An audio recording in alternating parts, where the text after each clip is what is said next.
உயிர்த்தெழுந்த இயேசு கிறிஸ்துவின் வல்லமை ஊழியங்கள் வழங்கும் வசனப் பெட்டகம். இயேசுவே கர்த்தர்.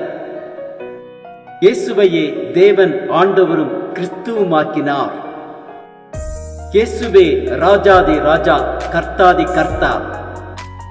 கிறிஸ்துவே மரித்தோர் மேலும் ஜீவனுள்ளோர் மேலும் ஆண்டவர். கிறிஸ்துவே போதகரும் ஆண்டவருமாயிருக்கிறார். வசனப் பெட்டகத்தின் இன்றைய தின கருப்பொருள்: ஆறுதலின் தேவன். ஒருவனை அவன் தாய் தேற்றுவது போல் நான் உங்களை தேற்றுவேன். நீங்கள் எருசலேமிலே தேற்றப்படுவீர்கள். ஆறுதலின் தேவனை குறித்ததான வேத வசனங்களை பார்க்கலாம்.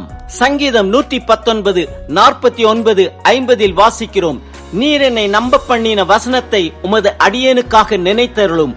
அதுவே என் சிறுமையில் எனக்கு ஆறுதல். உம்முடைய வாக்கு என்னை உயிர்ப்பித்தது. சங்கீதம் 23:4 வாசிக்கிறோம்: நான் மரண இருளின் பள்ளத்தாக்கிலே நடந்தாலும் பொல்லாப்புக்கு பயப்படேன். தேவரீர் என்னோடு கூட இருக்கிறீர். உமது கோலும் உமது தடியும் என்னை தேற்றும். சங்கீதம் 30:5 வாசிக்கிறோம்: அவருடைய கோபம் ஒரு நிமிடம், அவருடைய தயவோ நீடிய வாழ்வு. சாயங்காலத்தில் அழுகை தங்கும், விடியற்காலத்திலே களிப்புண்டாகும். சங்கீதம் 147:3 வாசிக்கிறோம்: இருதயம் நொறுங்குண்டவர்களை குணமாக்குகிறார், அவர்களுடைய காயங்களை கட்டுகிறார். சங்கீதம் 71:21 வாசிக்கிறோம்: என் மேன்மையை பெருக பண்ணி என்னை மறுபடியும் தேற்றுவீர்.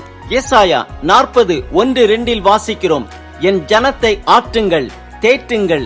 எருசலேமுடன் பட்சமாய் பேசி அதன் போர் முடிந்தது என்றும் அதன் அக்கிரமம் நிவிர்த்தியாயிற்று என்றும் அது தன் சகல பாவங்களின் நிமித்தம் கர்த்தரின் கையில் இரட்டிப்பாய் அடைந்து தீர்ந்தது என்றும் அதற்கு கூறுங்கள் என்று உங்கள் தேவன் சொல்லுகிறார். ஏசாயா 12:1 வாசிக்கிறோம்: அக்காலத்திலே நீ சொல்லுவது: கர்த்தாவே, நான் உம்மை துதிப்பேன். நீர் என் மேல் கோபமாயிருந்தீர், ஆனாலும் உம்முடைய கோபம் நீங்கிட்டு நீர் என்னை தேற்றுகிறீர். ஏசாயா 49:13 வாசிக்கிறோம்: வானங்களே கெம்பீரித்து பாடுங்கள், பூமியை களிக்கூறு, பர்வதங்களே கெம்பீரமாய் முழங்குங்கள். கர்த்தர் தம்முடைய ஜனத்துக்கு ஆறுதல் செய்தார், சிறுமைப்பட்டு இருக்கிற தம்முடையவர்கள் மேல் இரக்கமாயிருப்பார். ஏசாயா 51:3 வாசிக்கிறோம்: கர்த்தர் சீயோனுக்கு ஆறுதல் செய்வார். அவர் அதன் பாழான ஸ்தலங்களை எல்லாம் தேறுதல் அடைய செய்து அதன் வனாந்திரத்தை ஏதேனை போலவும் அதன் அவாந்திர வெளியை கர்த்தரின் தோட்டத்தை போலவும் ஆக்குவார். சந்தோஷமும் மகிழ்ச்சியும் துதியும் கீத சத்தமும் அதில் உண்டாயிருக்கும். ஏசாயா 51:12 வாசிக்கிறோம்: நானே உங்களுக்கு ஆறுதல் செய்கிறவர்.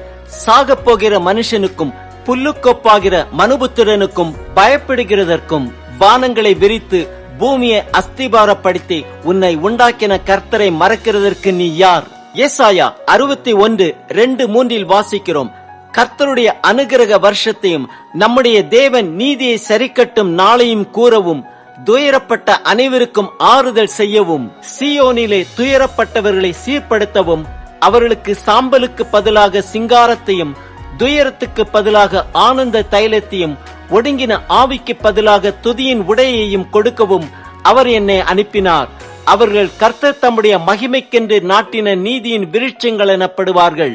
எரேமியா 31:13 வாசிக்கிறோம்: அப்பொழுது கன்னிகைகளும் வாலிபரும் முதியோரும் கூட ஆனந்த களிப்பாய் மகிழ்வார்கள். நான் அவர்கள் துக்கத்தை சந்தோஷமாக மாற்றி அவர்களை தேற்றி அவர்கள் சஞ்சலம் நீங்க அவர்களை சந்தோஷப்படுத்துவேன். மத்தேயு 5:4 வாசிக்கிறோம்: துயரப்படுகிறவர்கள் பாக்கியவான்கள், அவர்கள் ஆறுதல் அடைவார்கள்.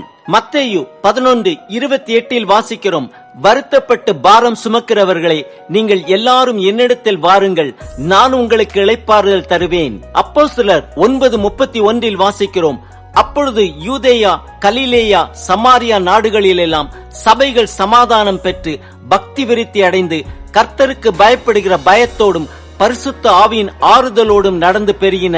ரோமர் 15:4 வாசிக்கிறோம்: தேவ வசனத்தினால் உண்டாகும் பொறுமையினாலும் ஆறுதலினாலும் நாம் நம்பிக்கை உள்ளவர்களாகும்படிக்கு முன்பு எழுதியிருக்கிறவைகளெல்லாம் நமக்கு போதனையாக எழுதியிருக்கிறது.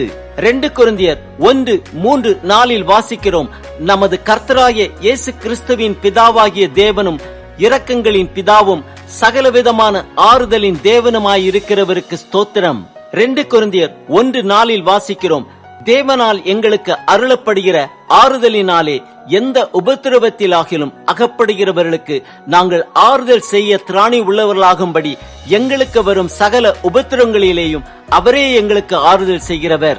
2 கொரிந்தியர் 7:6 வாசிக்கிறோம், ஆகிலும் சிறுமைப்பட்டவர்களுக்கு ஆறுதல் செய்கிற தேவன் தீத்து வந்ததினாலே எங்களுக்கு ஆறுதல் செய்தார். 2 தெசலோனிக்கேயர் 2:16-17 வாசிக்கிறோம், நம்முடைய கர்த்தராகிய இயேசு கிறிஸ்துவும் நம்மிடத்தில் அன்பு கூர்ந்து நித்திய ஆறுதலையும் நல் நம்பிக்கையையும் கிருபையாய் நமக்கு கொடுத்திருக்கிற நம்முடைய பிதாவாகிய தேவனும் உங்கள் இருதயங்களை தேற்றி எல்லா நல்வசனத்திலும் நற்கிரியையிலும் உங்களை ஸ்திரப்படுத்துவாராக. ஆம், ஒருவனை அவன் தாய் தேற்றுவது போல் நம்மை தேற்றுகிற தேவன் சிறுமைப்பட்டவர்களுக்கும் அவரே ஆறுதல் செய்கிறவர். பக்தி விருத்தி அடைந்து கர்த்தருக்கு பயப்படுகிற பயத்தோடும் பரிசுத்த ஆவியின் ஆறுதலோடும் நடந்து கொள்வோம். அப்பொழுது சாம்பலுக்கு பதிலாக சிங்காரத்தையும், துயரத்துக்கு பதிலாக ஆனந்த தைலத்தையும், ஒடுங்கின ஆவிக்கு பதிலாக துதியின் உடையையும் கொடுத்து நம்மை ஆறுதல் படுத்துவார்.